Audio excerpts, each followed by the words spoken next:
ମହେନ୍ଦ୍ରନାଥ ଦାସ ମାଧବାନନ୍ଦ ଜୀଉ ପ୍ରଭୁଙ୍କ ମୁଁ ସେବକ। ଆଜି ମାଧବାନନ୍ଦ ଜୀଉ ଜଗନ୍ନାଥଙ୍କ ମାମୁଁ ଘର କୁହାଯାଉଛି। ସତ୍ୟ ଶ୍ରୀବାର ସତ୍ୟ।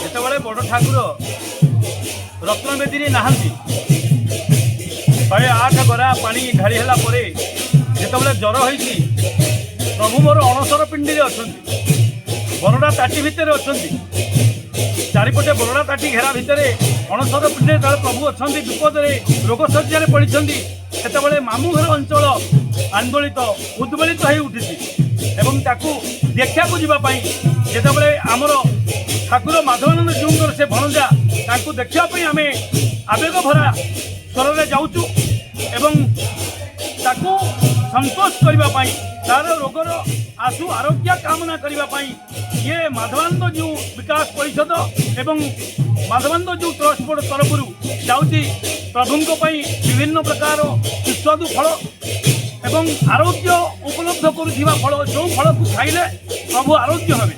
ବଡ଼ ଠାକୁର ସେ ବଡ଼ ଦେଉଳରେ ରୁହନ୍ତି ଏବଂ ଖୁବ୍ କମ୍ ଦିନ ଭିତରେ 2-4 ଦିନ ପରେ ସେ ରୋଗଶଯ୍ୟାରୁ ଉଠିବେ, ନବଯୌବନ ଦର୍ଶନ ଦେବେ ଏବଂ ଦ୍ୱିତୀୟ ତିଥିରେ ରଥରେ ଚଢ଼ି ବାମନ ଅବତାରରେ ବାମନ ବେଶରେ ସମଗ୍ର ଭକ୍ତ ସମାଜକୁ ଦର୍ଶନ ଦେବେ ଏବଂ ସମଗ୍ର ଭକ୍ତ ସମାଜର ପାପ ବିମୋଚନ କରିବେ।